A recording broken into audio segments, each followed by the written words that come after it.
in your brain, you're in the nerds domain. Come on in, it's about to begin. Don't Hi, everybody, and welcome back to the Nerds Domain podcast. This week, we're going to do a new type of podcast called B-Sides and Classics. This was Rob's kind of brainchild here. Rob, you're here. Say hi. Having a great time. You are. And Shirley, you're also here with me. Hello. And I'm, of course, Matt. So this is our first one, but we're going to cover two great movies. We're going to do 2001: A Space Odyssey. That is our classic movie. And the other, space classic, Sharknado, I guess. That would be our B-side. So we're gonna start with the B-side. So let's talk about Sharknado, put out in 2014.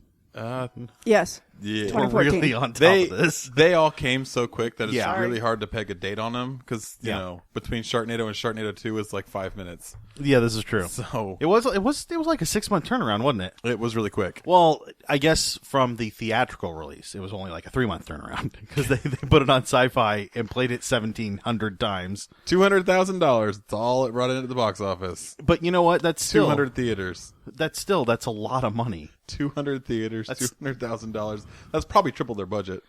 No, their budget was $1 million. No, I literally looked this up. I really did. Matt did his research. I did a little bit of research. I just So it loses its appeal when I research it. So let's real quick. We are going to get into spoilers. If you don't want to have spoilers about Sharknado, well, if you don't want spoilers Sorry about about 2001: Space Odyssey, this is the time to stop listening. Honestly, because 2001, there's a lot going on there that you should see before you hear us talk about it, or It's a lot of film. be prepared to just be spoiled. That's the other option. So Who doesn't like to be spoiled? I don't. I hate it. Obviously. So Sharknado had a budget of $1 million. See, told you. It was 86 minutes, unless you get the Blu-ray extended edition. I can't even say those words. The Blu-ray extended edition was another 11 minutes. Where did they put 11 minutes in this movie? It was far too long. There could have been More sharks. a What lot. do you need to say? 11 minutes put in there. I'm convinced in this movie, because it has these... This thing happened, then we do a little bit of travel. This thing happened, then we do a little travel. What they did at was least like... they had the traveling in the middle. Hey guys, you know what'd be cool this time? Okay, so we're going to be in a house, but the sharks get in the house, right? And they have to kill it with an armoire. That's what I want to do. All right, how do we get there? So there's actually a parallel that's taking place right here between Sharknado and 2001. No, ready? They're both broken into vignettes, right? So this is a classic style. Right. No, it is. Those vignettes are those vignettes in 2001 are not vignettes because those are full freaking movies. Holy cow! I dropped the F-bomb in this one. But it's broken into 4 vignettes, 4 Right. sections, four acts, Yeah. and they're actually Well- more of a vignette than they are a film. Because you're right, Yeah. you could have an individual story out of each section. I mean, you could Right. have that. But the same thing is happening in Sharknado, right? Sharknado has more than 4, though, doesn't it? I don't It has know. like 6. It's got so much garbage. It's great. So, well, it depends. You get the helicopter scene where they're trying to blow up tornadoes with the bombs, and you can't tell me that is not brilliant. First and foremost, they didn't try. First They of all, succeeded. More than once. would Meatloaf that says 2 actually out of work? 3 isn't bad. So Would that it break worked. up the air pressure and dissipate the tornado? Yeah, No. you're our science. No. No? Okay. No. I was hopeful. I thought that was No. really cool. Well, I mean, beyond the fact that yes, tornadoes do in fact pick up animal life, That's true. but not this many sharks. Number 2, It wasn't the Well, tornado that picked it up the was- sharks in the yeah. first Oh, place. that's right, but it the was the hurricane- whirlpool out in the, but the hurricane, which is water just a spout. tornado It over. was before the hurricane they get picked up. Right in the No, opening it's scene because is when the it's sharks get picked up. migration. The shark migration. Right, the sharks are migrating. Right in the Which- very opening scene is when they get picked up by that whirlpool out in space. The what do they call it? The whirlpool out Water in spout? space. The water spout. Yes. which is a tornado over water. That's all that is. that That science I know. okay. All right, we'll give you that. Of all the little bit of science I know, that science I know. So, first of all, sharks not nearly that aggressive. I can buy, and we will be talking about Jaws at a later date. Well, 'cause that is dude, on they're our list. swirling around in a tornado. I guess that would piss you off. Maybe they're just really disoriented. But Yeah, they're not that aggressive, but they also don't fly. And every time he shot them out of the air, instead of falling and continuing on the trajectory they're on, they drop straight down like a rock. that's not true. When he took the chainsaw to it, He didn't kept shoot going. it down, though. That's It got just shot true. out of the tornado. When he shot them, they fell straight out of the sky. So the story of Sharknado is, let's just glaze over that real quick. There's a killer storm coming in that's going to hit L.A. It's really bad, and it's picked up all these sharks, and it's flooding the streets really, really bad. And because L.A. is not built for, water or whatever. It probably isn't, honestly. I don't think it would be that bad, but I agree. It's probably not built for water, but not that bad. The main character played by Ian Ziering. You ever recognize him from 90210? Yeah, and no, that's it. Yeah. That other great sci-fi films like Sharknado 2. He's also in Sharknado, the video game. Oh, Good night. poor Ian. He does have 65 acting credits. What? He was on the In what? Muppets TV show. He was in Lava Lantula. Lava Oh, Lantula. we should add that to our list. That we sounds really so should. bad. He was in the Sounds TV horrible. show Defiance, which I think is a decent show. It's also from Sci-Fi. It's one of their good ones. Where was he? He was just one in one I episode. don't think that we got to that episode. He was in Sproutnado. Are you kidding me? Sproutnado. Is it really And we have called another on our list. Sproutnado? He was in Snake and Mongoose. What's Snake and Mongoose? Don't know. I'm just reading off. Now what we it's have been. 3 on our list. So This we're is gonna great. file. This is gonna be We're so gonna follow easy. like Yeah, he- Ian Ziering after- on all the B-sides. He was on the TV series Biker Mice from Mars as a voiceover art or as a voiceover actor. Nice. He really has not done much since 90210. He's on 3 episodes of Son of the Beach. I That remember. sounds horrible too. Son of the Beach. That's like. What is What? that? I don't know, but I remember hearing of it. It was so terrible. Like a parody of Oh God! Now I lost it. He was in the Mighty Ducks cartoon. The Mighty Ducks cartoon that was about actual ducks playing for the Anaheim Ducks. No. I don't duck people. see a problem with that.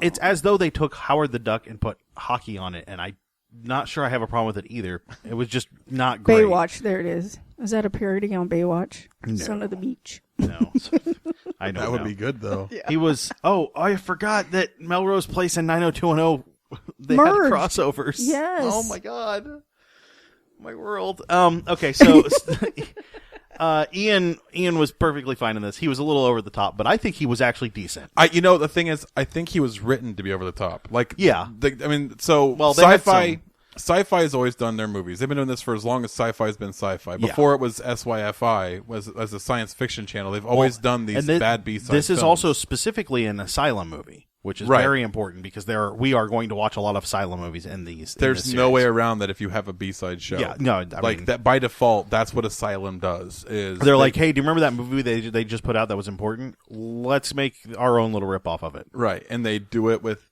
everything. Everything.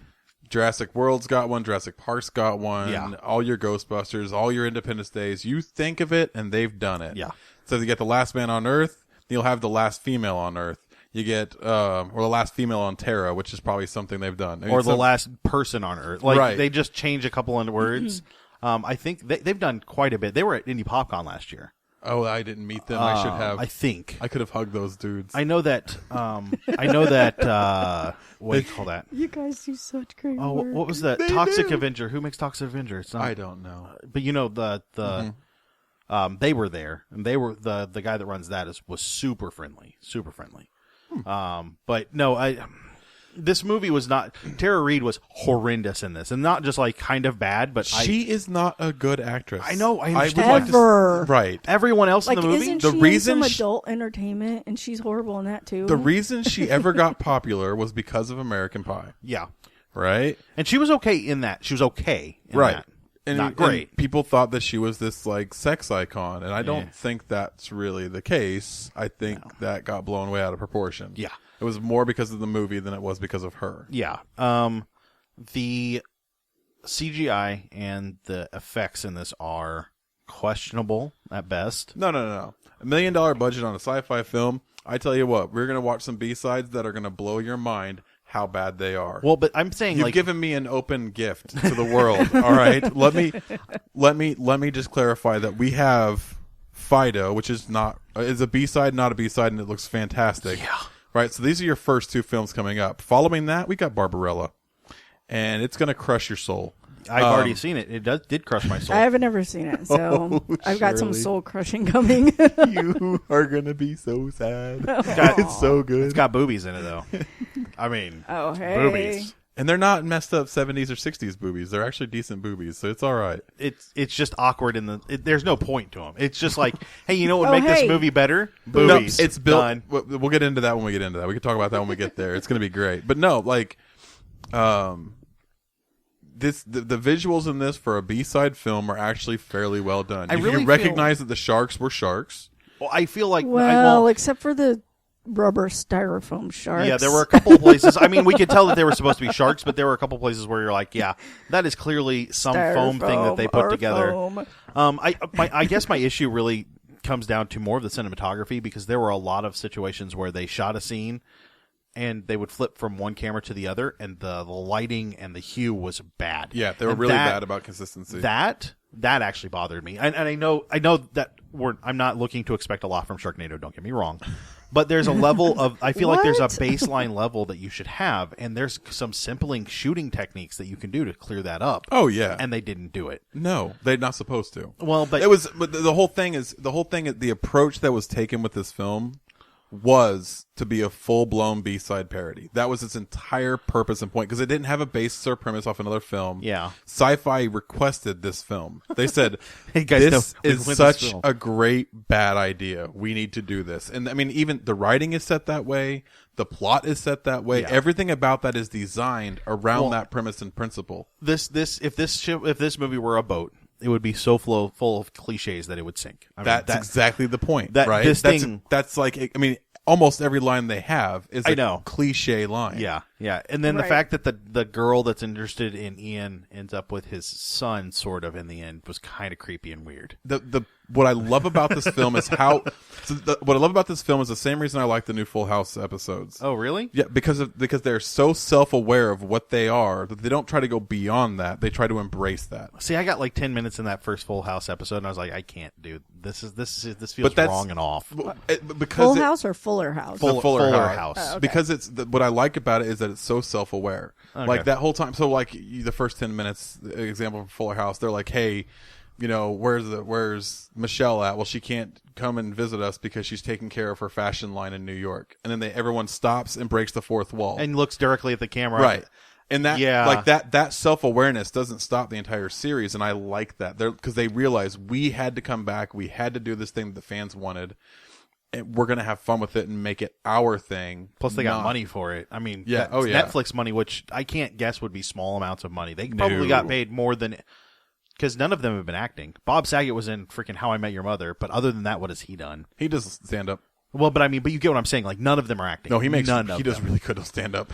Does he he? makes Well, a lot of money. It's not, so- I don't find it funny. It's because he's using that character still to play Yeah. it, but he does really, really well stand So up. I mean, but none of these characters, none of these actors have been doing anything. No. Candace Cameron's biggest claim to fame is being Kirk Cameron's sister. Still to this day, like that's all she's got. And they still built a TV show that the acting wasn't bad. The script I felt like was a little rough. It picked up. And it may have. I only, like I said, got 10 minutes in. This shows us that we're really talking about a great movie. Never mind. Let's get No, back to Sharknado. But it's the same thing with Sharknado, right? Yeah, So they yeah. take this approach. They realize this is going to be a bad B film. So everything is going to be over the top. I mean, every bit of acting is going to be way over the top. There's going to be someone with a chainsaw chopping up a shark in half. Okay? Shark flies out of the air into the chainsaw without resistance. This is beautiful. Absolutely glorious piece of film work here because the shark just splits down the middle. Yeah. And everyone's looking at it like, did that just happen? The hell just happened? I don't get that. Press on. And the story continues without like missing totally a beat. I really think that the way they wrote this is they sat around a table with a bunch of people, started drinking, and went, okay, you know what would be great next is if the shark got into the pool and nearly ate the elderly people. They didn't have to drink for this kind of masterpiece. I just like They're feels masters at their craft. Well, I Asylum mean, knows what they're doing. It just felt like they kept throwing crap at the wall and letting all of it stick. Yeah. And that's fine. I think you're right. I get where you're coming from. This is what we want out of a B-side. It's what we want out of this kind of beast. So That's true. When I watch like Sharktopus versus or Megalodon versus the giant octopus, I want to see like a traditional B-side. I want to see bad film work. I want to see bad acting. I'm gonna have fun with it and make fun of it as I go. Right? Yeah. That's what I expect out of it. When I watch something like Sharknado, that is designed to be that self-aware, they Asylum has the money to do a larger budget. Sci-Fi has the money to do a larger budget. They could have given them $200 million, and they'd have been fine. Yeah. But they said, no, we're going to cap it at $1 million. We're going to lock you down to that level because that's where it needs to be. That's the expectation that people are going to have. It fits the whole motif. I mean, you can go back and you can say the same thing about, Evil Dead. Or Evil Dead 2, or because Sam Raimi could have probably pulled the money for something out of Evil Dead. Not of the first one. Army of Darkness. Not for Army of Darkness, maybe, but after that, well, I don't know because Sam Raimi's. But then he goes back to even the series now, and he kept that low budget style of film because that's what people expect. That's what they want from that kind of film. Yeah, I don't know. Sam Raimi's one of those that I don't feel like he ever really hit. I know he did hit it big, but I don't feel like he ever really hit it big. Buddy, Spider-Man, but Spider-Man 2. But I get that, but that was just run of the mill. Matt doesn't think that because he doesn't like those movies. No. That was just run of the mill directing. That wasn't bad. It wasn't great. That's not his best kind of work. Right. That's not what he does best. I don't think that when he quote unquote hit it big, he was given him. It never has his touch on it really. So I don't feel like. I think Spider-Man did. Do you? I do. Well, and maybe it's because I haven't watched a lot of Sam Raimi stuff, but I just didn't. It didn't have that feel to it. I think it does. I think there's always, when you get with any of these companies, Asylum or people like that, there's always that feel that you get. You can watch it, not know it's them, and say, "That's them. That's Asylum." Oh yeah. I guarantee that. Yeah. Even if it doesn't tag Asylum, I guarantee Asylum did that. Yeah. Shirley, there's a lot of us talking. Did you have thoughts? No. No. Shirley, did you like the movie? Yes. Isn't it good? Wow. Yes. It's so bad. It's I thought good. we were going to talk more about the movie than the mechanics. No. No. You can talk about the movie. Go right ahead. I have no problem with that. Thoughts? Yes. Nope. Give us your thoughts. Nope. Sharks get pulled up in a water spout. I mean, I would love to talk all over California and then it floods. That's The really thing is- convenient. I would love to talk more about the film, but I don't have anything to say about the film.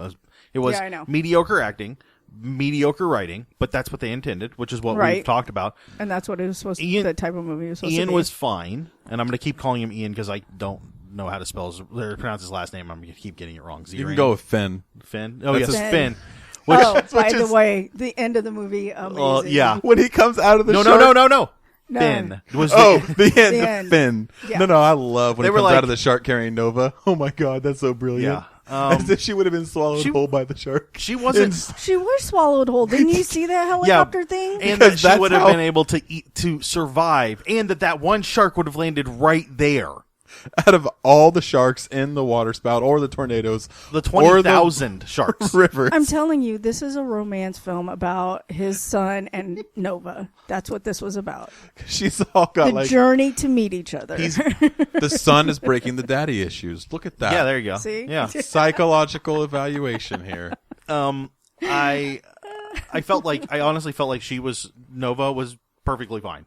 Yeah. I didn't have any problem with. Honestly, I thought the only she person was the best actor in the whole film. the old drunk was pretty. Well, except for him. He well, always it's acts great. like that. yeah, he was great. They didn't make her weak, which I No. appreciate. Like they even in a bad movie, this not a great movie, but even in a bad movie, they worked hard on making her an actual person. Mm-hmm. And not like I know that they were like, oh, cliche. Like we could clearly tell those are freaking shark bites. Come on, like the scars on her leg. She had a right. story that was dark and mysterious. Yeah, but at the same time, like as cliche as that is, they gave her a personality and made her Right. something worthwhile, and not just Tara a damn. Reid? And I don't know that that's that movie's fault. I don't know that the movie had anything to do with Tara Reid being terrible. I think it's Tara Reid is I terrible. think it's just terrible. It's terrible. I have to agree because even then, like Finn, as he goes on, he's doing the things he's supposed to do. He's playing the character he's supposed to play. He's actually like, as bad as it is to say that, the way they wrote that character, he does it really well. He plays that character really well. He hits that cheesy, hokey so spot on. Yeah. He's sitting in the frickin' in the little gutter when they're getting ready to drive as the waves are coming in. Oh, I know how to read me some waves, and I mean, it's glorious, just glorious. And he hits it and does it at really good timing. Yeah. There's no stagger, there's no slowdown. Like Tara Reid, it's almost like she's struggling to remember. She doesn't care about the character. Yeah. As silly as that is, that when you come into any role, you should care about your character. It doesn't matter if it's Sharknado or if it's your top of the line AAA production. You need to really care about that character coming in, because that's what we're watching you to do. Yeah, absolutely. And she didn't care at all. No. She didn't care about the script. She didn't want to be there. She was there for a check. And there are some actors that I've seen do that before, but at least they are good actors. Well, I mean, even Samuel L. Jackson with Snakes on a Plane, which is a terrible film. Which really needs to be on the B-side list. It'll get there. We got to work into that. That's a rough one to work into. We got to wait till we go to Mexico and come back, though. It's going to be like... It's going to be a bit before we can muscle up the courage for that kind of film. You know what? I enjoyed that movie. Oh my for the God. record, I've because never seen it. I went into it with the same concept that I went into this. I knew it was going to be terrible and stupid, but why not enjoy it? And that's how I enjoy it. But my point is, Samuel L. Jackson, even in that role, takes that on and says, I'm going to rock this role like no other son of a bitch, and we're going to just tear it down. I think Samuel L. Jackson is just that kind of actor. Like Right, anything that you see him and that's what you in. expect from any pro line actor. That's what Right. even if you're doing an asylum film, that's what my expectation for you is. Well, and so the acting's fine. We enjoyed that. We talked about all the production stuff. Do we really want to talk about this some more, or do we want to move on? Oh, we can move on. You good with moving on, Rob? We can move on. Okay, so our next Are movie. we like doing 2001 now? Yup. Oh God. Shirley loved 2001. Our next movie is 2001: A Space Odyssey. Let's reiterate the spoiler alert real quick, because this is a big one. Like, if Yeah. you haven't seen this, you really need to stop, because this is a lot of film. Yeah. We could be here for days. So the first thing I want to say is Unfortunately. Shirley and I had never seen this ever. Nope. Which is honestly, this is one of the big reasons we're doing these. Is I missed out on a lot of B-sides because I think they're crap and I don't watch them. Just generally, I don't want to waste my time on that without a reason. Which I have a reason now, so great. The other thing with some of these classics is I haven't seen them because, well, like this one, it's way older than I am, and I tried to watch it. I tried to watch it once, got 10 minutes in, and I went, "What the heck am I watching?" And I shut it off. Right. It is such a long intro. I actually rated it at 2 stars already on Netflix. So when I finished the movie, I was like, "Oh, that's not right." Right. You have to go. And it doesn't matter which Kubrick film you get into. That's a Kubrick film. Well, like and- he always builds up to a point. Like, there's always this one super hidden moral built into his films. Yeah. You go boom, boom, boom, boom, boom, boom, bam, and then it smacks you in the face. Yeah, and Shirley and I have already talked about this a little bit. We Right. have some theories on a lot of stuff, which I think are great and fun. But I first want to start off by saying this movie made me appreciate another movie a great deal more because I finally understand it. And that is A History of the World Part 1, because I never understood the opening sequence. I knew what they were doing. And Shirley, I don't think you've seen A History of the No, World I Part 1. haven't. It's a Mel You Brooks should- film. You should see that. It's the dawn of man, and these ape men stand up and then all start pleasuring themselves until they fall over. Whoa. Whoa. And that's the movie keeps going from there and shows you essentially parodies of everything. yeah. Wow. It's Everything. It is a long It really- play-by-play parody this of is- all the films up to that point. Another vignette movie. Yes. Honestly, because I think Mel Brooks went, I have all these ideas. I don't think I can make full movies out of them. How do I do that? Oh, I Right. can do it like this. And that's what he did. But Right. that kind of actually comes back to this idea and this premise is that 2001 is such a powerful film. Yeah. That it is mimicked and copied in Absolutely. every generation. So- you are going to have directors coming back for eons So- mimicking this style of film. A brief overview of the story. This is a 2.5 hour movie. 2.5? Yeah. Yeah, 2.5. With an intermission, which I don't think the intermission needs to be in there. But 2, I don't think it's right where it should be. No, Because you're most of the way through the story by that point. And you're just waiting on essentially the climax and the finale. the intermission I think should have taken place after Act 3, not right before Act 4, because that's when you're getting ready to close off the story, and that's when one of the most powerful statements that Kubrick is going to make in the film Yeah. has taken place. So So the movie starts with the dawn of man. You see a bunch of the movie starts with a blank screen. the movie starts with a blank screen and both Shirley and I stopping the movie and making sure that what we're watching it on is actually working. I thought my TV was broken. Yeah, because there's very little sound. It's there, but it's slowly building. Were the orchestral pieces written for this? Do you know? Some Okay, some were classics. Because these are songs that you know in your heart because you've heard them over and over again. Walking around shopping and that kind of stuff. But this movie I felt made them so much more important. Let's get back to the story like I'm supposed to be doing. So it starts with a blank screen. Then we see Earth, and then we open into this. Well, even the MGM logo is built into this. Yeah. Right? Yeah. So even the MGM logo is built into the plot and the opening as it's getting set to go to the dawn of man when it opens up on Earth as a new species. Yeah. So we meet these ape creatures. I'm going to gloss over this. I know you want to talk more. I'm just going to go through it. They're Australopithecus africanus is what they are. According to IMDb, they're ape men. Australopithecus africanus. I can pull up. It takes place 4 million years ago. That's what they're supposed to be. This that's discovery. fair. It's a very recent discovery that they made of this species. They did a lot of research when they went into this film. So I could tell you. Actually, we'll talk about some of the trivia there as well. But we see the ape men. We see them fighting over water. We get to know them a little bit. We see conflict as another group of eight people come in. I'm not going to try and pronounce it. I'm just going to skip it. So, as another group of 8 men come in and take the water source from our first group, that first group goes to sleep and wakes up and sees this monolith. Yep. Which I called before I knew it was called the monolith, because at no point does anyone ever address it, what it's called. I called it the chocolate bar of death. Right? It looks like a giant chocolate bar, and it causes aggression in that first instance. It doesn't cause aggression. No. Does not cause the aggression. The end result Thank is you. aggression. The end. Well, that's so.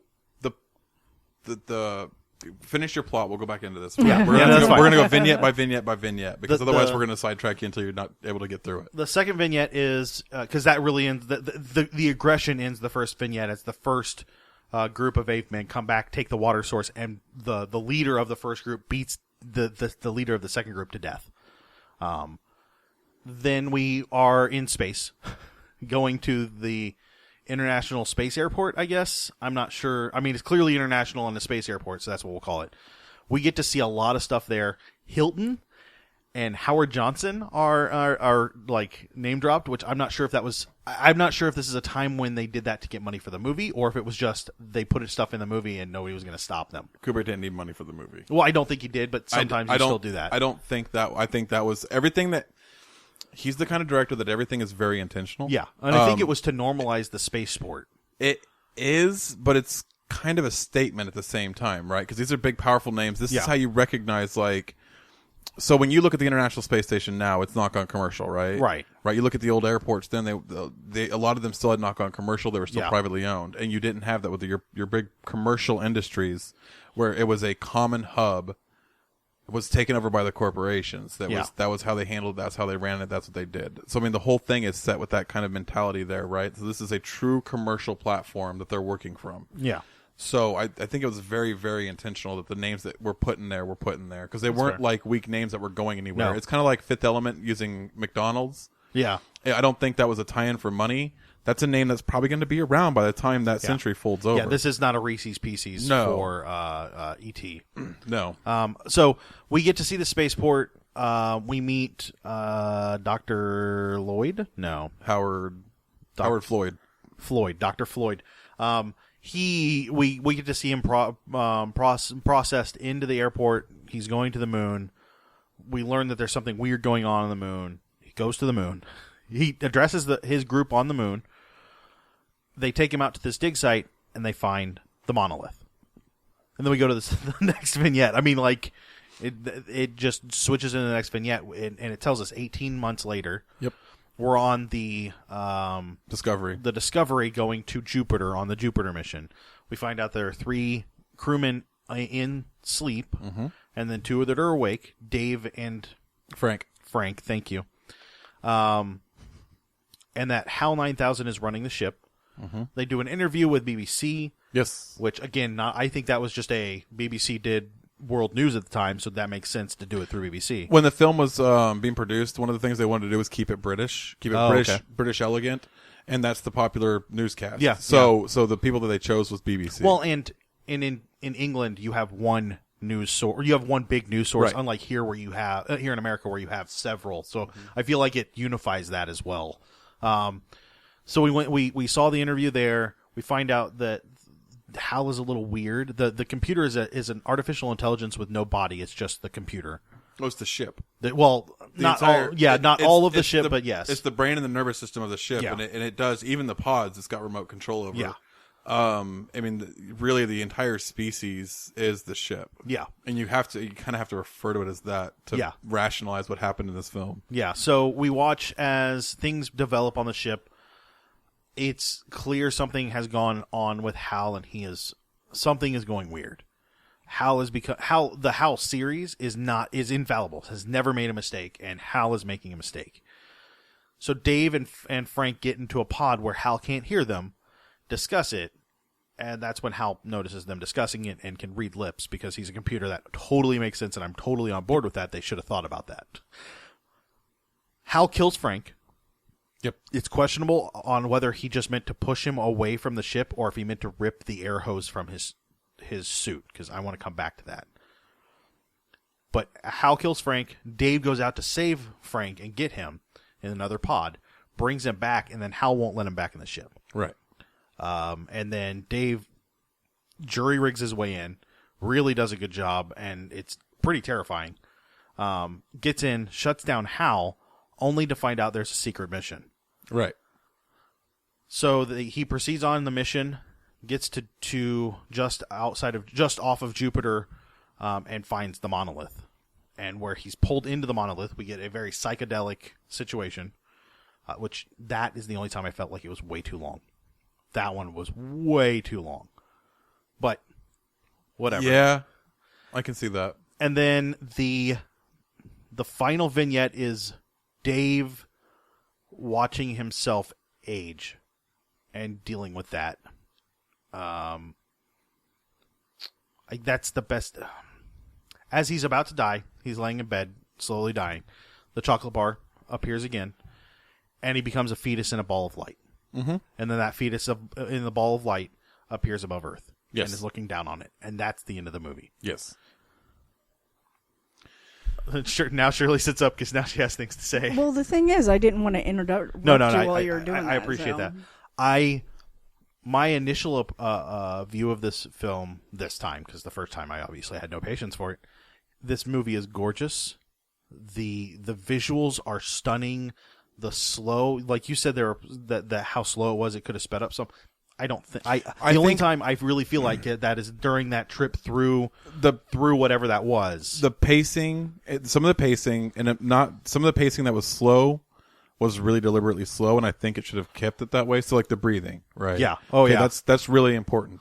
It's not that whole scene is 3 minutes long, and that's a really critical one. It really feels much important. longer, Right. but it should because you're tense the whole time. Well, it's not only that. So I mean, we'll cover it. We'll talk about that as we go. But that was a perfectly paced scene. Yeah. As slow as it was perfectly paced. But when you start looking at the swipes, the side swipes for Discovery, the side swipe for the orb coming in, like some of these, because the following scene was relatively anticlimactic, it didn't have a lot of feel that came from it.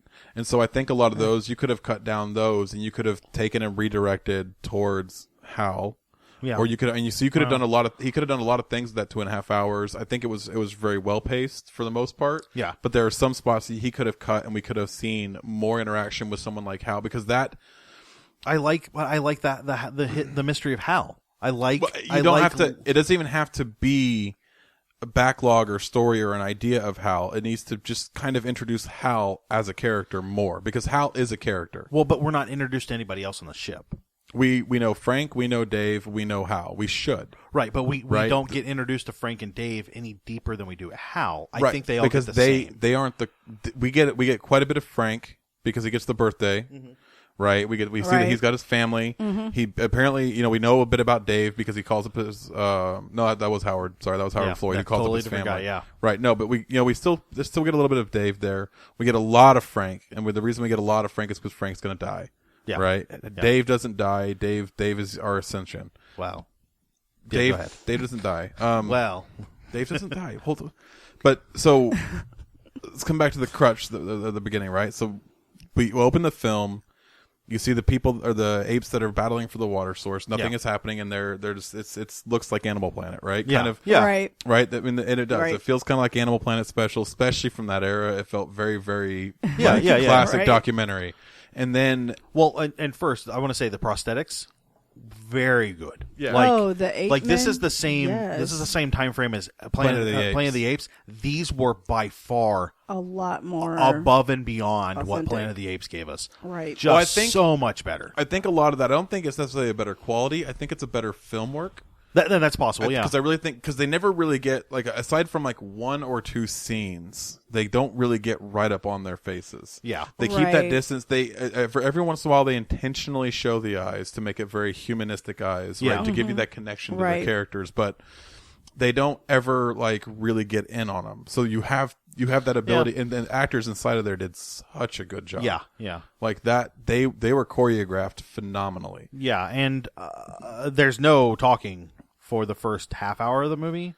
30, 45 minutes. Yeah. I mean, it's long. It's a while. It's a lot of introduction, and like, but the big part about that monolith is that they come out and they find this monolith and they're fearful, right? Mm-hmm. They're terrified of this thing. They don't know what to do with it. They don't know how to handle it. It's just this big, weird shaped stone that suddenly Right. showed up in their terrain, and through some force or some unknown reason, all of a sudden, one of the apes that have come in contact with it, one of the few that we can recognize, that got close enough that we can recognize, is the same Right. one that discovers the tool. Yes. And figures out how the tool works, right? Yes. So now the path to human evolution has changed, Right. right? That's the idea, and somehow that monolith seems connected to that point, Yes. right? Man has now gained a new product to New knowledge. a new knowledge to work with, Right. right? And that opening really kind of like spearheads what humanity was, because up till that point we're familiar, right? We're familiar with the fact that the wheel came around and things like that come up, but up Right. until then, like, this really could set up that enigma, like this thing could have happened, this could be a Happened. thing that took place, right? Influence. Right. And I feel like it is the knowledge that is imparted, or the growth, or I feel like with this, the way that the ape men kind of grew into knowing about the tools, it goes along with the whole storyline or moral of the whole movie. Exactly. Because it's birth. It was the birth of that knowledge. It wasn't that just because it was violent, again, people or whatever it wasn't being has the choice to either use it negatively or positively. It wasn't the aggression that was the point of that scene at all. Like, that whole thing was, now they have the tool, the other people didn't. Right. So that puts them in the forefront of evolution. I think that there was more to it, though. I want to say that in this instance, and then later in the movie, the monolith forces evolution beyond what we would have normally seen, because we don't just see them use tools; they stand. At the end of of that vignette, they are standing and no longer hunched over. And I feel like that's another indication that we didn't just see them get nudged; they got shoved farther. The science at the time thought that tools and standing came, and then intelligence followed, right? Yeah. So that's kind of a relic of and the anthropology at the time as well. So, and I think looking at this, though, I think, man, maybe I'm wrong, Kubrick's intention was that they weren't just nudged and they didn't just get that. No, it was evolutionary. leaps. It was a huge leap, right? That would not have happened. Well, normally. they went from picking bugs and eating plants to eating flesh. Yeah. Like in the course of a scene, right? Yeah. Like immediately, like part of the scene that you see when he's bashing the bones is also one of the animals dying. Dying. Yeah, right. and them eating the tapirs or pig Tapir. creatures. Yeah, tapir. Yeah. So, like, I mean, that's a really big, impactful part, and that really sets up what the rest of the film is. And if you miss that in the beginning, you will miss the rest of the film. It will not make sense. Well, and the second vignette is really just setting up the third one. I mean, it's important, don't get me wrong, but what we're seeing is it's setting up the concept of spaceflight and the world we live in, and then setting up the third vignette. It's kind of showing us, like, the pinnacle of humanity, right? Okay, yeah. Okay, so it's saying, okay, well, we've come this far, but we've dominated our planet, we've dominated our Earth. Now, what are we? We're stepping out into space, and we're still under the same confines. We're still limited to spacesuits. We're still limited in all these different capacities in different ways. We don't know anything about the things beyond our border. So we get out there and we find this 4 million year old monolith on the moon, and everyone's like taking pictures and excited to find it. But the like that real big impact is, this was not brought here by people. Yeah. This was not brought here by us, and we are tiny in the universe. I think that kind of that really is being emphasized in that second vignette. Well, do you think that Floyd is the only person that really got that? Because it was him or another character in that scene that made a comment about that. Like, this is huge. So, like, this isn't of us. I don't think that's the case, and the reason I said is because when Floyd sits down to give the briefing, he says, "I understand our cover story is crap, and our cover story doesn't work right. It's not a great cover story, but you have to keep what we have found under wraps, right? Right. Because the rest of the team at that point had to have been talking. Yeah, there had to have been that dialogue. They had to have been excited about this find, right? Because if they weren't, then he wouldn't have needed to do that briefing at all. If they didn't understand the implications behind what they had found, it wouldn't have made a difference to everyone else. But so the entire team understood the implication behind it. Okay. I just felt like when they were out there taking the pictures and everything, like everyone else was acting like tourists, and he was the only one that felt like he was taking it seriously. You have to look at it that they've already seen this. This is his first exposure to it. They've been around it for a long time. Honestly, that's the way I took it. Was he? Oh yeah, I read a report. Oh yeah, there's a thing out there that's not that big of a deal. Right. And then he sees the chocolate bar, and it just I'm going to keep calling it that. It just sinks into him like how. Right. It's not just that. Oh well, it's it was not a report. Buried. Well, and it wasn't it's just now a real thing. It wasn't just kind of buried. It was in the ground. Yeah. And someone made this, and it is beyond what we could do, and not just like it's giving off what was it, microwave signatures? The radio. It's beyond just the radio. There's no seams there. There's no nothing. What is in there? What's powering it? What's powering it after 4 million years? That's way beyond what humans can even begin to have a concept for. Right. So it sinks in at that point, and now he sees that there's this new step, that there's more to it. That's the way I took that. Is one just like everybody else was a tourist. I can kind of see where you're coming from, but they'd had time for that. He failed his sanity roll there. Everybody else had already failed it and already dealt with it. He lost his mind a little bit there because this is beyond what he was expecting. Right. This isn't just, oh, look, aliens crashed here or something. No, this was buried on purpose. Did either of you notice the sunrise that came over the top of it each time? But it didn't come over. It didn't happen in the last scene. It does happen in the last. It happens in all scenes, and that rise. I was looking for it. So that rise is that kind of it's the dawn. Metaphoric step, the dawn of the next step, right? Yeah, right. So the first one was here at the dawn of man. The second one now is we've mastered our tools, we've mastered our product, and now let's press forward, and it's representing the new dawn. The third one, there is the rise that you still get but it's not a sunrise, but there's that light that comes over top. Right. And that's the humanity ascension. That's when we achieve that next tier, that next step of evolution. Or at least Dave does. At least Dave does, but that's what it took, was that one to breach the gap, right? Mm-hmm. So we saw the one in the apes, and all of a sudden the entire species grew because of it. Yeah, absolutely. Right. So looking at that second vignette, I really like the technology.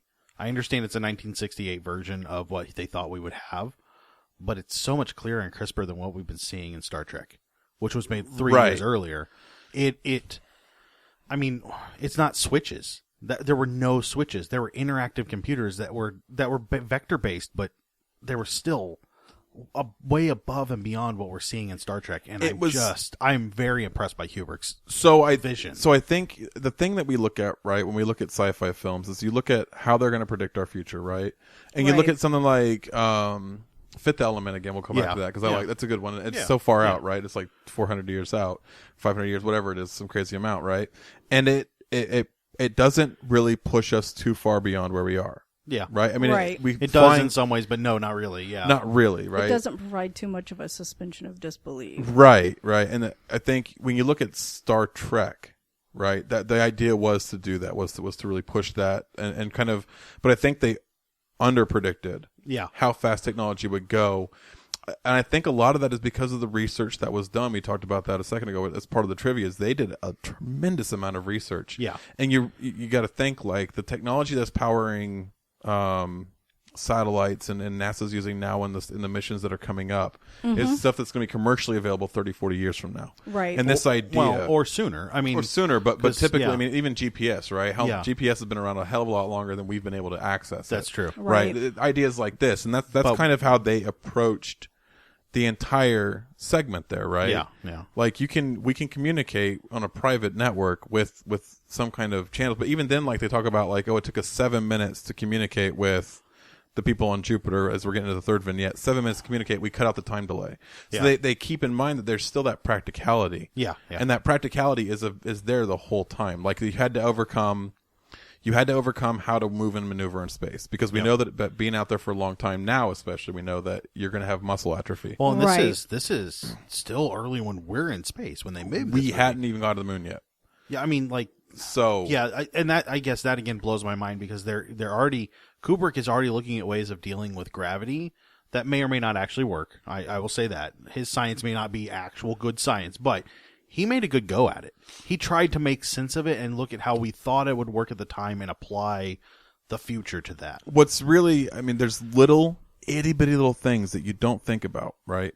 That you don't even take into consideration when you're thinking about space travel, right? And Kubrick is approaching them. So a good example is the girl is walking through the aisles and she's on magnetic boots. Nope, those are Velcro. Look at them again; they're Velcro. Whatever. It's some form. To be magnetic it's supposed to be magnetic, right? But that's the idea, is that because Velcro wouldn't hold that weight. Even good Velcro wouldn't hold that weight. But that's supposed to hold and support that weight of that person, so she can make that inclination because she's not fighting gravity. And the word you're looking for is mass, not weight. Whatever. Sorry. Oh, for Pete's sake! I went to space camp. I will fight you on this. Whatever. Anyways, So, but she just got nothing to counteract that mass, right? Yeah. You're not feeling much of the gravitational pull at that point.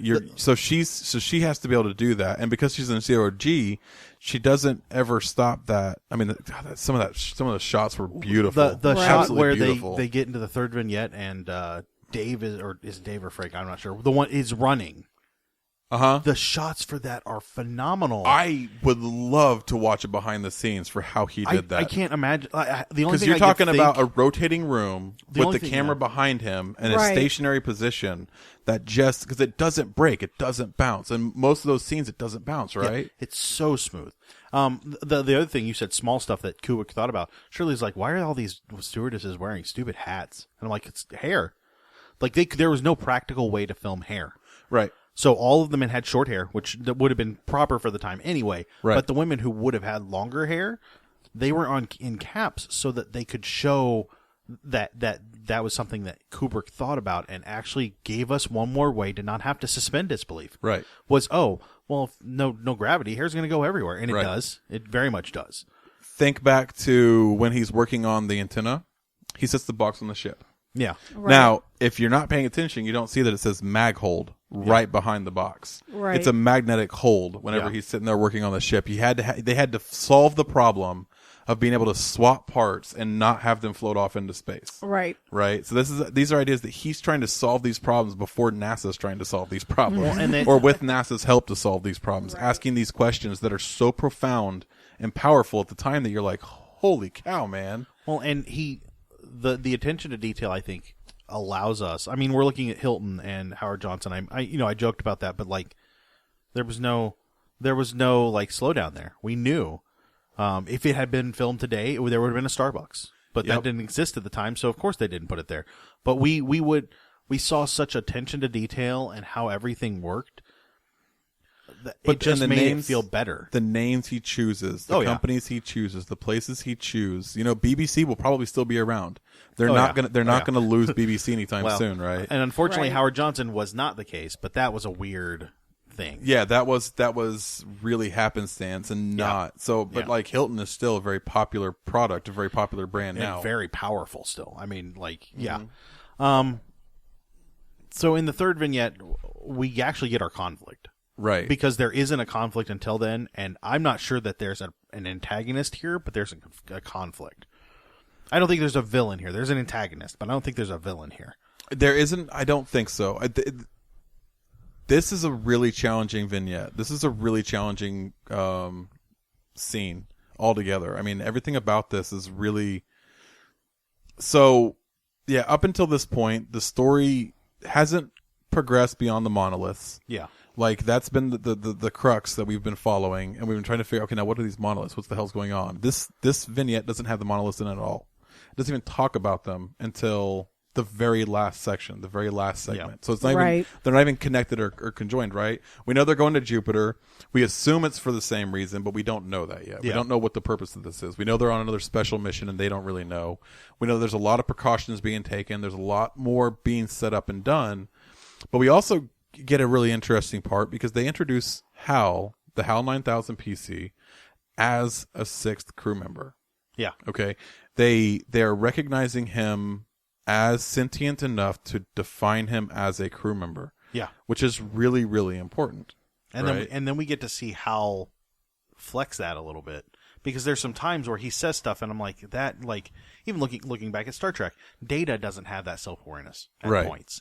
And that's, 400-500 years from now. So what's the difference? And it's really that Kubrick sees us moving fast and he thinks that we're going to be there. Thank God we're not there at 2001. Right. Where we can get locked out of our spaceship by a stupid computer. But yeah, I think Hal is very powerful, and I think it's one more the next evolution of man. Right. Is us taking that step, and this has been built up that way. So I watched a little, kind of like a breakdown of the film done by, I'm not sure, I think it's a film studio, a film team from college or something.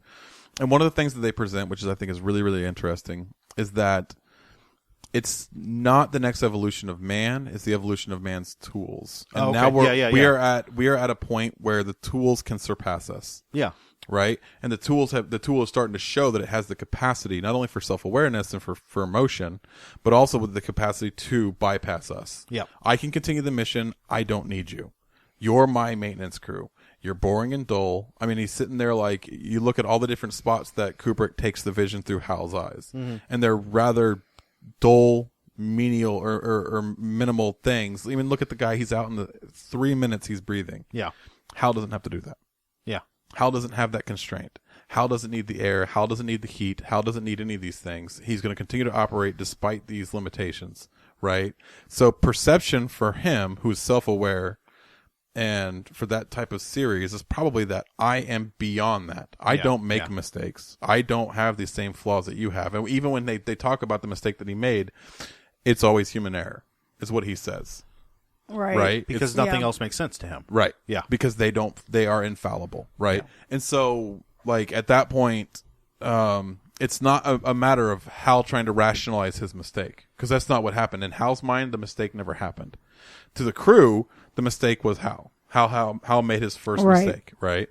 Yeah. So Hal finally showed that it was not what they thought it was. And that makes them start to question everything else. Hal, at the same time, is saying, I didn't make the mistake. It had to be the people, and the people are going to turn on me as a result because they don't have the capacity to understand that next tier, that next step. Yeah. So, I mean, there's so much going on in this vignette. It is so much taking place. Yeah, there is so much. We get some very famous stuff that I've heard from then on. Yep. I'm sorry, Dave, I can't open the pod bay doors. Right. Which is creepy when you're thinking about it from Dave's point of view. What do you mean you can't let me like? You're not going to let me back in. You are consciously making the decision as a artificial intelligence to execute me. Yeah, and I think it's at that point Dave realizes that that's how Frank died, Right. which is unfortunate, but that's what we look at. The conflict between Hal and Dave is very powerful, mostly because it's man's tools turning against them. Right. I don't know, that the third vignette is very powerful for visual reasons for me. I will say this, going back and looking at the whole thing, every time we're in space and there's a transition, there's orchestral music. Yes. That really kept me engaged. It's the same. It's the same orchestral music every time. Is it? No. Pretty no, sure. because the start of the movie doesn't have the same as later. No. But in the transitions of the ships, it's the same. It's that same. It's kind of like we're gonna watch Barbarella here soon. It's kind of like her post intercourse music is always the same music. Well, that's good. She does the same thing. So it's kind of this idea that they use this moniker a lot. Yeah, so it kept me a lot more engaged. The visuals for the models they used for the space stuff were wonderful. Oh yeah. There are a couple other movies that we will be watching this where the details were not as crisp and clear. Right. And there were some things missed. We're going to discuss Alien next time we do one of these. The details are not as well done. Ridley Scott not on the ships. Yeah, but at the same time he made it mucky and dirty so it didn't have to be. Right. Which is fine. I appreciate where he's going to there, but comparing that darkness of Alien to the bright white of 2001, they are polar opposites in those ways. So I think that's why, I know Kubrick made everything white and clean like that for a reason, but it also meant that he had to be on top of his game on every step of everything. So and I really think he was. I didn't see anything that I went, well, I don't understand what's going on here. Like the food, like that's disgusting, but I get what they're doing. It's that was one of the things that group had said, is we went away from eating real food, from eating the things that we caught and the things we cultivated, back to eating baby food. Yeah. Things that were smushed in garbage, and because we were infants taking our first steps into space. Oh, yeah, that is one way to take it. Yeah. But then there's also the detail there that, well, where are you going to store vegetables, fruits and vegetables? This is a much easier, faster, simpler way to do it. Right. I like that the first set of food was consumed through straws. Yeah. Right. So they didn't have the capacity to actually eat it yet. 18 months goes by, and now they can keep it stored, and it's not going to float away. Well, also the other difference is they had gravity. When they had the straws, they had no gravity. When they were eating it, they had gravity. Think about it. Look at the difference in those. I agree with you that may be the case, but if you look back at when they might have. When he's doing the transition, there is no gravity there. Right. And that was what caught me on that one, because gravity is such a, it makes everything more difficult. Everything, like sneezing, can throw you for a loop because of everything that comes out of you and how you contract. Yeah, you literally will go in the loop. Yeah. So, yeah, I was very impressed. I can't imagine, especially those stewardesses, going back to the second vignette, when they're walking, like they had to slow their walk. It looks so unnatural. Yeah.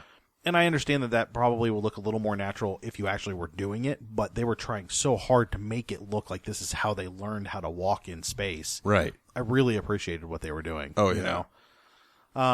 So the third vignette ends. I know we kind of glazed over the third vignette, but it is really just Hal being a little weird, us getting introduced to the crew, Hal being a little weird, Hal murdering the crew, and then not letting Dave back in, and Dave has to essentially murder Hal. But Dave doesn't just. So the whole time Dave is hearing Hal respond, right? He's got the screwdriver and he's closing off the logic circuit. Yeah.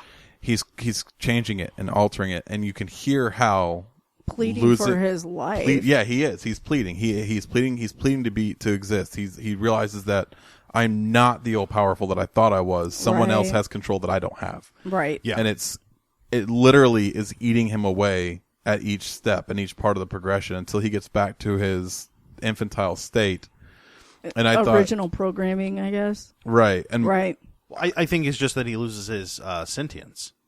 Like how Dave literally kills his sentience, which puts him back at baseline computer. He goes back and he's responding about a song. He's saying, I learned a song. Would you like for me to sing it back to you? So he's still self-aware. Like he still gets that he's still that PC. But I think that is so, like, it's really powerful when the whole time he's singing and the song is slowing and slowing, and the choice of song, no less, is just spectacular. Right. Because this is the kind of thing that, Hal can't comprehend. He can understand it, but he can't comprehend what that implication behind that kind of song is. So humanity, that is like humanity saying, we are still humans. This is our thing. We've created this beautiful thing about this thing that only we can do and you can't. And you see it slow, boom, boom, boom, and then it drops. And it's almost like a heartbeat flatlining. Yeah, exactly. Yeah, that as much as Hal was the antagonist, it was also a little heartbreaking to hear him slowly be killed. Well, we eliminated something we created. Yeah. Yeah. Well, he felt like a person. He did. I mean, Frank, we saw that coming. Although the murder of Frank is off screen, right? And the pod. So Frank goes out to repair the dish or to put the malfunctioning piece back in the dish. The pod turns, comes at him. Off screen, something happens. Frank and the pod are going off away from the ship. I don't remember. There was a specific point when I was watching it, and I thought to myself, Frank is going to die, and I can't remember what it was. There was something in the way he filmed it, something in the way he presented Frank that I knew that Frank was done. Right? When Hal starts talking to him about psychological stuff. No. For me. That's why I was like, oh, like Hal sees Frank as a problem, and Frank's going to be the one that has to go. It wasn't that. I like that might have set off the suspicion, but there was something in. I think it was something in the transmission from his parents. The way it might have been his lackadaisical approach to it, or his lack of compassion for the thing that's being presented, or something like that. There's something about Frank that felt unnatural. That kind of led me to that conclusion that he's not going to make it through to the end. Interesting. Right. So Frank ends up flying off. The hose to his helmet is broken off. Yes. So in my mind, I don't think Hal is a murderer by direct action. That was not his intent. His intent was to push Frank away. I think he pulled the hose, which killed Frank on. Right. I don't think that was done on purpose. In my mind, I could be wrong. I just like to think. I like to live in this world where Hal isn't the terrible worst person ever. Because I don't think he is. Because at the same time he could have killed Dave somehow. He could have just murdered him. Right. Instead, he just denies him entrance back in. Right. Knowing full well that Dave is probably smart enough to get back in, but he just denies him entrance. That's all he does. And then when Dave is like, I'll go through the emergency access. He says, you can't do that. You're not equipped for it. You're not going to make it through that. You can't survive that. Like, so Hal's warning him, like, and he's not doing it maliciously. He's not doing it to protect himself. He's doing it to protect Dave. Like, you can't do that. That's not the way this is going to work, because until I let you back in, until we meet a compromise, this isn't going to happen. Which is, I think, also another weird callback to when we're in the Dawn of Man and the first ape group comes back with tools. Right. They respond by murder, by killing, straight out killing.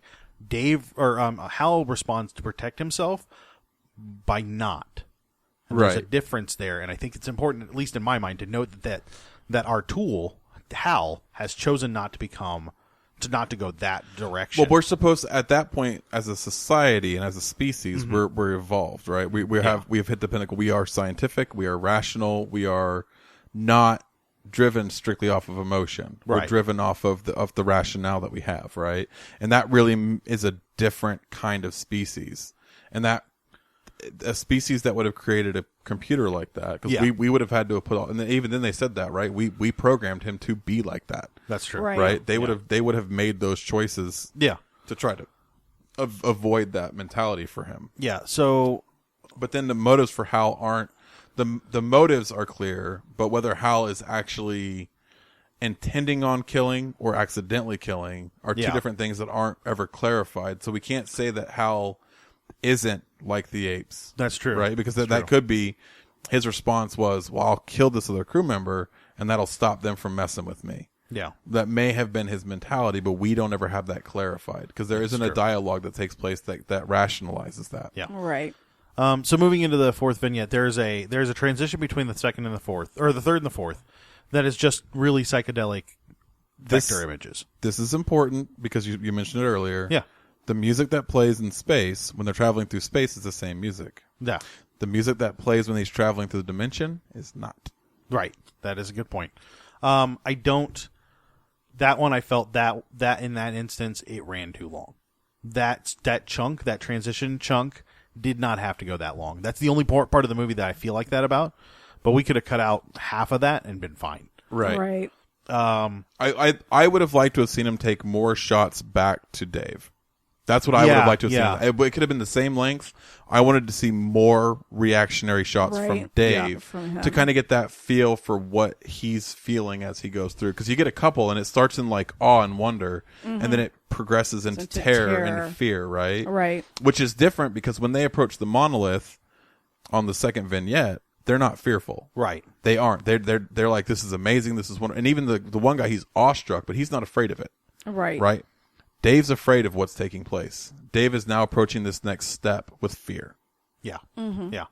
So the fourth vignette starts with the pod, which is just really a big round pod in a neoclassical bedroom. And Dave is there looking at Dave, who's slightly older.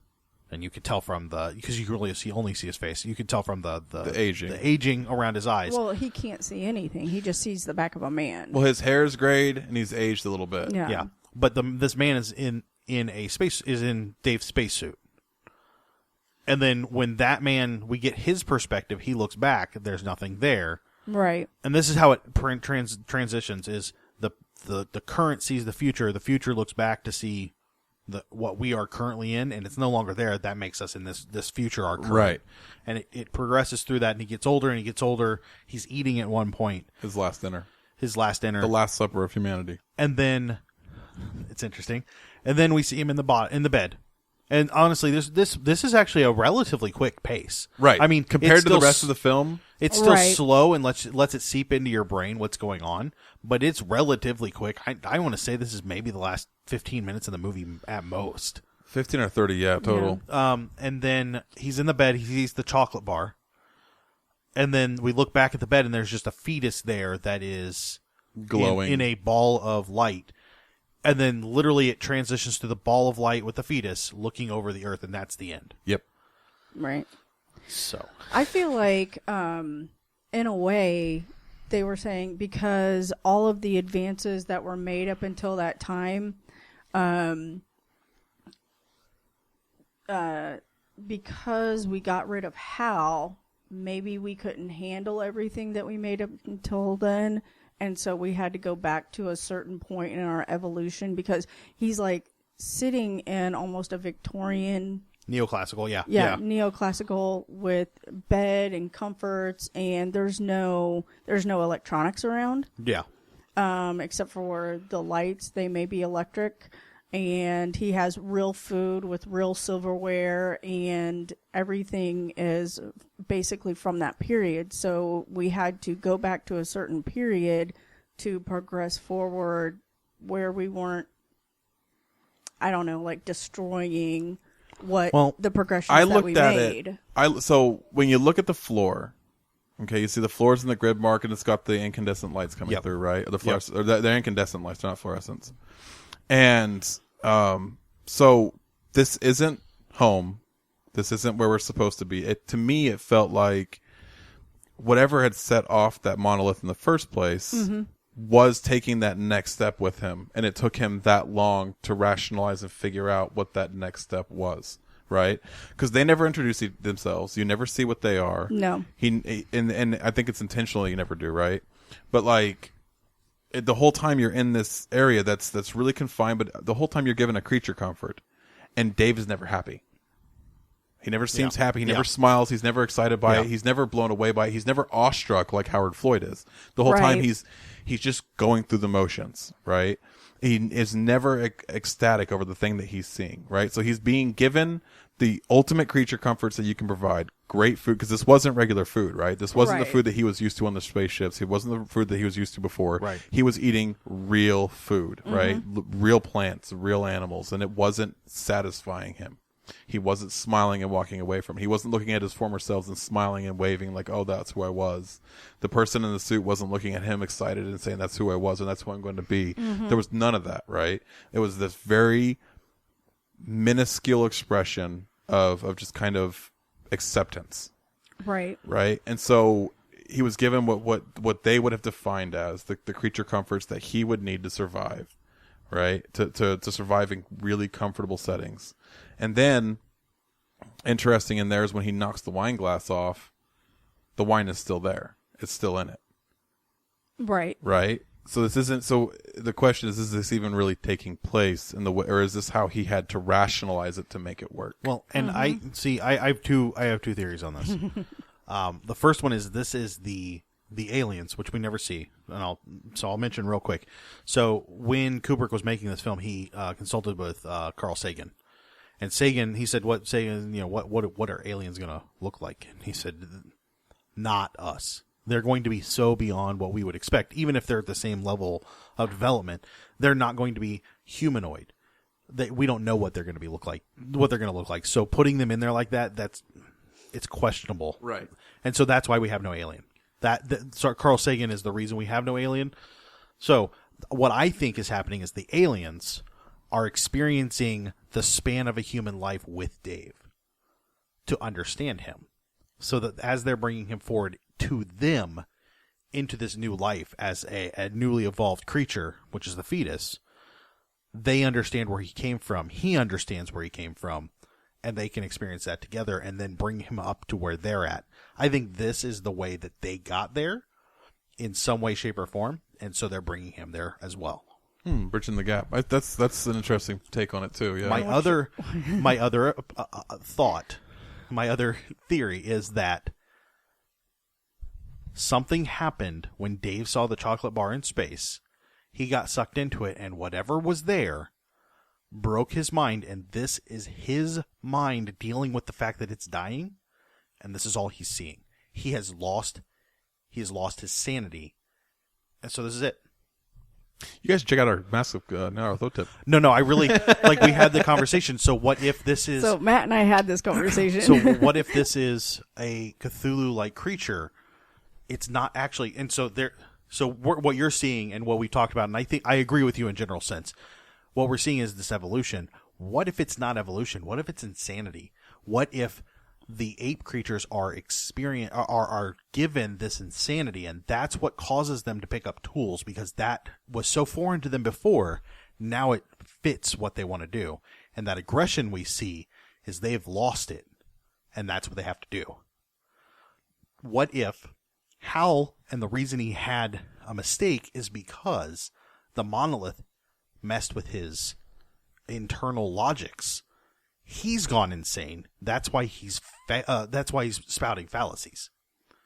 What if the insanity is the whole thing here? Is as we develop, it's only through insanity. See, in a lot of ways, I don't think Hal made the mistake. I think that was intentional. I really do. I think it was kind of a You think he did that intentionally? Yeah, I think conscientious choice. I think he chose to say it was broken when it wasn't. I think the other argument could be that it was programmed into him, that making it human error, because the people on Earth didn't want him auto-transmitting back what they were seeing. Right. He wanted that to be a choice of the crew to explain that after they had a chance and to make it safe. What if Hal just transmitted it back and some Joe Schmo picks it up somewhere? That was the whole reason that we didn't talk about what was on the moon, was because we didn't need the masses don't need to know. Right. So that was keeping Hal from doing that. So there was not a break, but he was programmed to say there was a break. Again, making I'm not sure. So I don't think you probably could have built that in, but I don't know if Hal was being programmed like that anymore. I don't think that's how Hal operated. Because if you listen to what he talked about in the very beginning, my operator or my instructor. Yeah. Right. Yeah, that's true. So he was Okay. being taught to be the way he was. He wasn't being programmed to be the way he was. And he had memory banks so you could put things into it. Well, and I think that he had that memory bank. he had a section of his memory bank he couldn't access, and that's the video we saw. And I think that's why he had a problem, is because he couldn't tell what was there, and he knew something was wrong. He knew it was there. But did he know the content of it? I think he knew the content because when he's talking about the psychological test, right? When he said, it's a psychological test, right? Oh yeah, that's what I'm doing is your psychological evaluation. He wasn't doing the psychological evaluation. He's trying to fill out how much they know. Yeah, that's right. Fair. That's fair. He's like, well, I know X, Y, and Z. They know X. Yeah. Right. Yeah. So, this movie, because we've gone through kind of our thoughts. I really like the idea that it's the insanity at the end, at least. That he has lost his mind, and this is just his way of coping with the evolution that's coming. That none of the things that we see in that room, or the series of rooms, none of that actually happens. That's just his mind having lost itself, trying to come back together.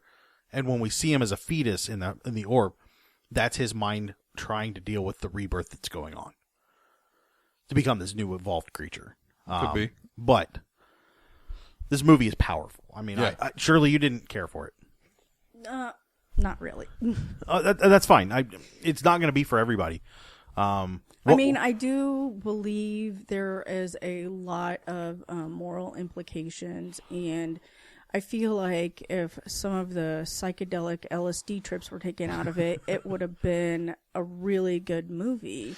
I think a lot of that was like, again, it was the constrictions of the time, right? Right. Think of what would Kubrick have done now, right, versus what he did then. If he went to update the film, which I don't do that. Don't do that. Please don't do that. Nope. But if they went to update that film, they did. Well, Contact. No, Contact is similar but very different. I mean, you think about. Well, I know that but didn't you even look base at that, it off here, but if you look at that transition, I think where she's coming from is that transition in Contact at the end is very similar, almost exact to this the one. trip that she takes. So, if you go back to that was kind of a bad choice on the screenwrite and the director's plot, because if you go back to the book, that's a very, very minuscule part of the book. The whole purpose of that book was to go through the political ramifications that came from it, right? So are you talking about Contact? Oh, I haven't read the book. Okay, read it. It's super good. Okay. Nothing to do with the alien stuff. Like that's really? It's very, very, very, where it is 30 minutes of the film is like nothing in the book. Like 5 or 10 pages. Okay. It is really more about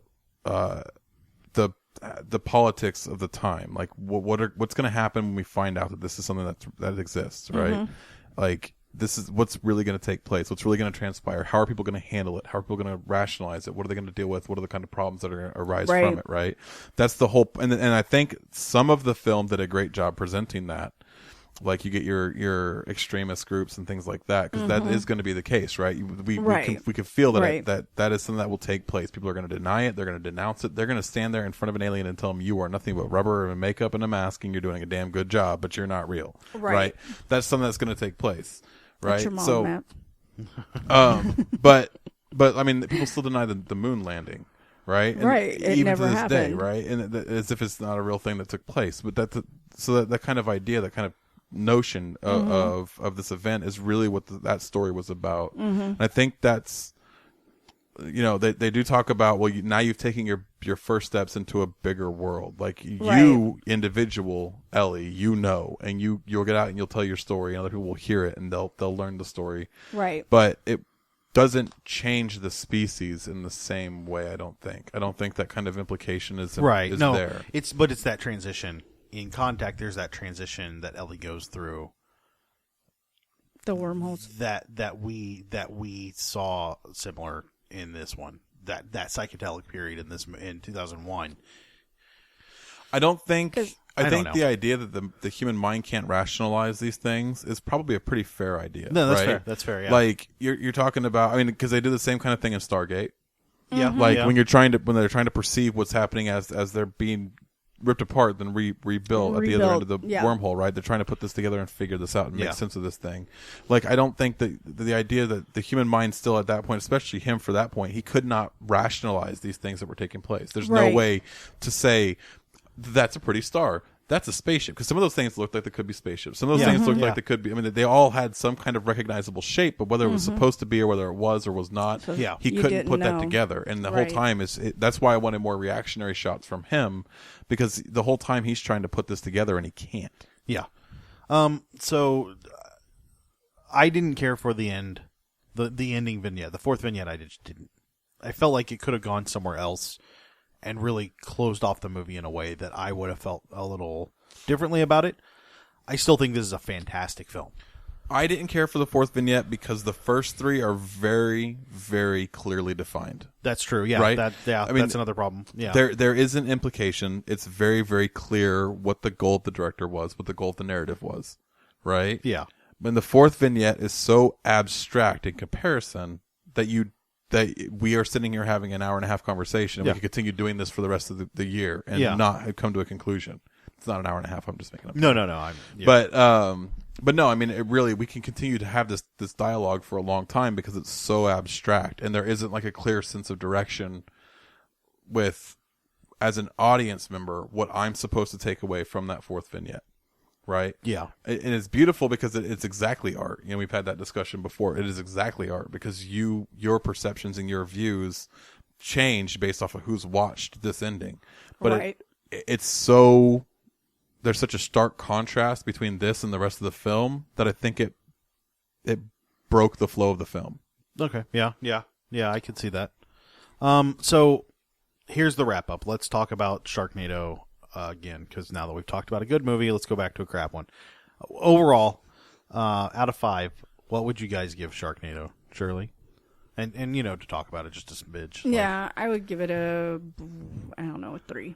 A 3? Yeah, Okay. because I thought it was kind of cool to watch. Okay. Rob? I would give it an 8 if you have a lot of tequila. Okay. No, that's fair. I think for a B-side movie, it's perfectly good. Yeah. I think if you replace Tara Reid, it makes it a much better movie. I really think it's a 4. Honestly, I think it's a 4, and the reason I say that is because of how self-aware it is. I think That's fair. that because it wasn't a comedy directly, but it's a comical film. Yeah. Right? It feels very cartoonish, right? Yes. Yeah. And that's because they're self-aware of what they're producing and what they're Right. making. I think that's what really why it has become the phenomenon it's become isn't because it was a good film. Isn't because it was of good writing or good CGI or good film work. I hope not. It became what it became because it was so self-aware and it presented itself like, we're not going to tell you that this is a good movie and then rope you into something bad. Yeah. Look at how many remakes have been made and how many. 4 Not of Sharknado. Of the Those are different sequels. sequels. Think of all the different remakes and all the different films that have come out that they present you as this really wonderful thing and it's going to be really right. great, and then it's really bad. They came out really this and they horrible. said this is going to be bad. This the promos and everything is this is going to be a bad film. Have fun with it, Yeah. right? I give it a solid 3. I think it's enjoyable. There are parts that really Tara Reid really bothers me. If you replace her, I give it a 4. Honestly, it's like she's hitting you upside the head with a bat every time she talks. And I know that sounds really harsh, but it is not good acting. Everybody else puts in an effort, and she Right. doesn't. As far as 2001: A Space Odyssey goes, you can't rank that thing. well, you can. Shirley, what are your thoughts? I would have given it a 1. Really, that bad? Yeah, it's That's like it Dillinger's wasn't- and Dillinger is Dead is bad. No, You rated that below was Sharknado. A negative 100. Yeah, but Sharknado is what it was, and I think I understand that because we've had that conversation. Right. I just it was not that I like fast-paced movies because I do like my take a slow movies. It was just and I can't I comprehend the whole thing and what he was trying to accomplish. It just wasn't enjoyable for me. It's not something I would watch again Well, ever that's unfortunate for you. in my whole entire life. I don't. Maybe my next life. I don't This one. rewatch Kubrick films often, anyways. Like a lot of times, it's too much to take. I would honestly give this about 2 or 3 months, and I would rewatch it and then probably watch it every couple of years. I think I get it. I think he was trying to make this moral point, and it just was a bad way of making it. No, For me, okay, it was a that's bad fine. way of making it. Like, I feel like I think- could have been, that moral point could have been made in such a better way. I think all the know. things that he suggests to us, I think that the way he filmed the movie and how mind-blowing that is, I think the influence that this movie has on actual science and science fiction, and the fact that he put so much time and effort and really hit all of those individual little pieces that he needed to, makes it very easy for me to say this is a 4.5 for me. It's not a perfect film. That last vignette really kind of that yanks that lot out of it. But the music made me feel good about the scenes. It kept me engaged while it was being slow, and that is very important. Because Seven Samurai, very slow movie. Have you seen the full 3-hour version? I can't do that. That's fair. Seven See, Samurai. I like Seven Samurai. Seven Samurai is slow. It's too slow. There's no points being made while it's being slow. It's not showing you something that you need to see. It's still a great film, and Yeah. it's for me, it's a 5-star because the slowness doesn't detract from it. The slowness in this, I feel, really promotes it. Yeah. The opening scene where they're coming up to the space station, like, that could have been way faster, guys, but it doesn't need to be. It's just as slow as it needs to be. Space needs to move slowly and be mysterious and be interesting. Yeah, I think that the pace, the problem I have is the pacing of space and the pacing of your rest of your film. There should have been a contrast in that, right? I think to me, if it would have been faster through the dawn of man, not to get through it, but faster paced. Okay. Right?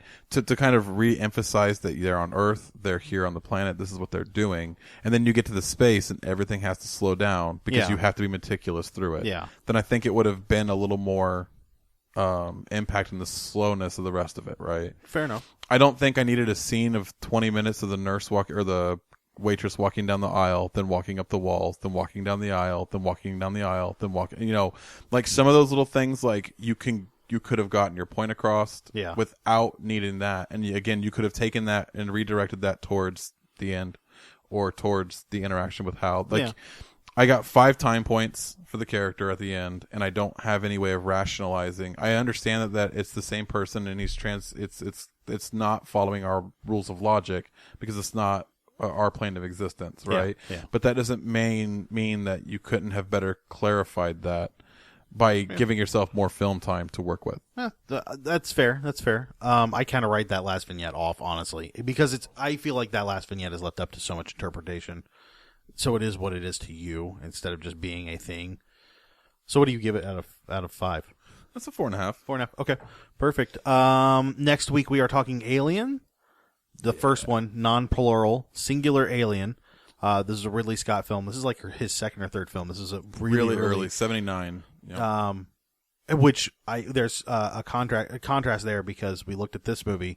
This was 2001 had $10.5 million budget in 68.